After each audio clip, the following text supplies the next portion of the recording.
Walter Harrington didn't believe in second chances. Not after what happened with his brother. Not after the assistant who stole $500,000. Not after the housekeeper who lied to his face and walked out with his mother's sapphire ring. Now, he tested everyone. Even the ones who hadn't given him a reason to. Clara Jennings was one of them. Black. 38. A mother of 2 boys. Hired through an agency with no references but eyes that didn't flinch when she spoke. Walter noticed that. And he hated that he noticed. Because it meant he already didn't trust her. And he needed to know if she was like the rest. So he baited the hook.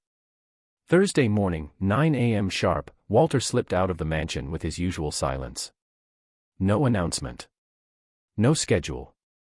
Just a casual, "I'll be out most of the day," tossed toward the butler. He wasn't going far. Just half a mile up the gravel road in his black Mercedes, tablet open, cameras streaming. Inside the house, every room was quiet. Until Clara entered the east wing. She wore plain sneakers.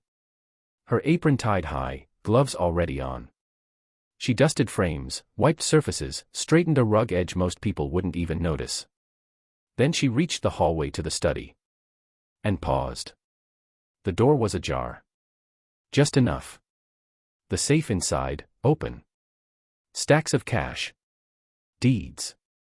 Loose diamonds in a velvet pouch. Enough temptation to shake anyone. Clara stared through the crack. No one was watching. Except Walter. From his car, he leaned forward, fingers tightening around the tablet. Waiting. Clara didn't enter. Didn't touch the door. She stood still for 5 full seconds, eyes locked on the room. Then she turned away. Not fast. Not nervous. Just firm. 2 minutes later, Clara returned. In her hand, a folded piece of paper from the kitchen memo pad. She knelt slightly. Slid it under the study door. Then walked away. No hesitation. No glance back. Walter hit pause on the camera feed. Stared at her handwriting through the lens. He'd seen enough. By 11:30 a.m., Walter was back inside. He didn't greet the chef. Didn't ask for lunch. Just made his way to the study. The door was still slightly open. Inside, everything was untouched. The air smelled like lemon oil and old paper. And there, beneath the doorframe, was the note. He picked it up slowly, as if it might burn him. "Sir, the study door was open and the safe unlocked. I did not enter. I did not touch anything. I thought you should be aware. Clara." Walter stood there for a long time. No blinking. No sound. The paper didn't shake in his hand. But something inside him did. He thought of his mother, Dolores Harrington, accused of stealing silverware from the house she cleaned. Fired without a chance to explain. Cried herself to sleep for a week. Walter was 10. He still remembered how her voice broke when she said, "I didn't do it, Walter. But they never really saw me anyway." Now here was Clara, who had every chance, and didn't take it. Didn't peek. Didn't test her luck. Just wrote a note. And walked away. That evening, Walter asked for tea instead of coffee. He had Clara bring it to the study. First time she'd ever stepped inside. She carried the tray carefully. No eye contact. No small talk. "Thank you," he said, watching her closely. She paused. "You're welcome, sir. You saw the safe?" "Yes. You could have taken something." She looked up, calm as ever. "I have sons. They need me home. Not in jail." Walter blinked. Clara nodded once, turned, and left the room. Walter sat alone, tea untouched, staring at the door she had just walked through. And for the first time in years, he whispered something under his breath. Maybe, not everyone's the same. Clara didn't speak about it to anyone. Not the other staff. Not her sons back home. Not even the agency that placed her at Harrington Manor. What was there to say? A rich man had tested her integrity and she'd passed. That was all. At least, that's what she told herself. But something changed after that day. Walter started watching her differently. Not suspiciously. Not cold. But with a quiet curiosity that made her wonder what he was really looking for. He wasn't the type to make small talk or ask about your kids. But now, when she placed his cup down, he'd sometimes say, "You sleep all right?" or, "How's the weather where you live?" Small things. But they rattled Clara more than silence ever did. That weekend, Walter reviewed the staff files again. He pulled Clara's paperwork and flipped through her documents. Basic. Clean. Too clean. No criminal record. No debt history. But also, no work history before 4 years ago.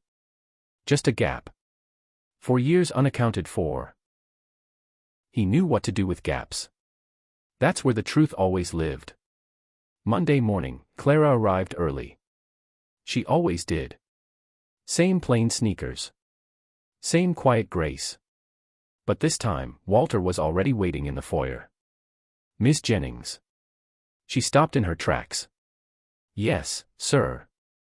I'd like you to clean the West Library today." She hesitated. That wing wasn't in her usual rotation. "Yes, sir," she said, masking her concern. The West Library was old. Unused. The kind of place rich men filled with leather-bound books to impress guests they never invited. Clara moved between shelves quietly. Dusted corners. Straightened frames. Then, behind an antique globe stand, she spotted something out of place. A small, pale yellow envelope. Wedged behind a bookcase. She reached for it, fingers brushing dust. Her name was written on the front. Clara. No last name. Just hers, in tidy, unfamiliar print. She froze. Checked the room. No cameras. No sound. She opened it. Inside, a note. "You've seen what temptation looks like. Now tell me what fear looks like." Clara's heart pounded. Below the note was a photo, grainy, printed from an old phone. Her 2 sons. Coming out of their school. She backed into the wall. Stared at the picture. Then at the hallway. Then shoved the envelope into her apron and kept cleaning like nothing happened. But her hands were shaking now. And her instincts were screaming. Walter wasn't watching on the monitors this time.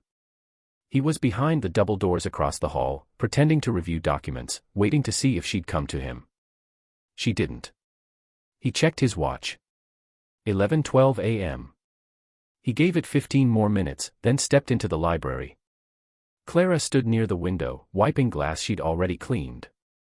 He walked in slowly. She didn't turn. "You found it," he said. "Yes." "Do you understand it?" "No," she said quietly. "But I understand when I'm being threatened." Walter looked at her. Her shoulders were stiff. But she didn't raise her voice. Didn't flinch. Just held the cloth in one hand and the other curled tight like a fist. He walked over, gently took the envelope from her apron pocket, opened it, and pulled the note out. "I didn't write this to scare you," he said. "I wrote it to see how deep your loyalty runs when the stakes change." She turned now. Her eyes met his. "That's not loyalty. That's trauma. There's a difference." And just like that, Walter Harrington, man worth $90 million, had no words. That night, Clara sat at her small kitchen table, her sons eating spaghetti across from her. She watched them quietly. They didn't know about the test. The photo. The envelope. They just knew she was tired. That her knuckles were red from scrubbing too long. That her eyes looked somewhere else when they spoke. Her youngest, Isaiah, leaned forward. "You okay, Mama?" She smiled. "Yeah, baby. Just thinking about work." Across town, Walter stared at the note in his hand. "Now tell me what fear looks like." He hadn't meant it cruelly. But reading it again, he realized how it sounded. How it must have landed for someone like her. He didn't sleep much that night. Something was shifting. And he couldn't stop it. The next morning, Clara didn't show up. No call. No message. Just silence. At 7:45 a.m., the coffee wasn't on Walter's desk. By 8 o'clock, the laundry room was empty. By 9:15, he was pacing his study, glancing at the hallway like it might explain her absence. She'd passed every test. Resisted money. Withstood fear.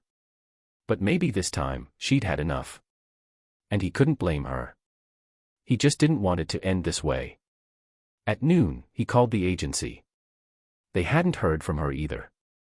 At 2:30, he asked the driver to take him to the address on her employment file. A small, two-bedroom apartment on the south side of town. Quiet, cracked sidewalk. Kids playing with a flat basketball near a rusted mailbox. Walter knocked twice. No answer. But someone across the street shouted, "She left this morning. Took a bag and both her boys." Seemed urgent. Urgent. The word sat heavy in his chest. That night, Walter sat alone in the library. Clara was gone. Probably for good. He opened her file again, tracing his finger down the column labeled, "Past Employment." Still blank. Still a hole. He picked up his phone. Called a contact. A quiet one. "Dig deeper," he said. "I need to know who Clara Jennings really is." 2 days passed. Then the file arrived. Hand-delivered. Confidential. Walter opened it at midnight. And read everything. Her real name, Clara Williams, changed after her husband's death. 4 years ago, she was a registered nurse at St. Mercy Hospital. Until a patient coded. A boy. 6 years old. She was the only nurse on shift when the wrong dose was administered. A fatal mistake. The hospital covered it. Buried it. But Clara resigned. No lawsuits. No press. Just grief and silence. Walter stared at the last page.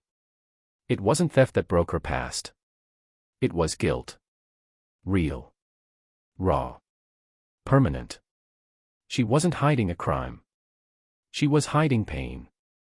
The next morning, Walter made a decision he'd never made for anyone. He wrote a letter. Not typed. Not dictated. By hand.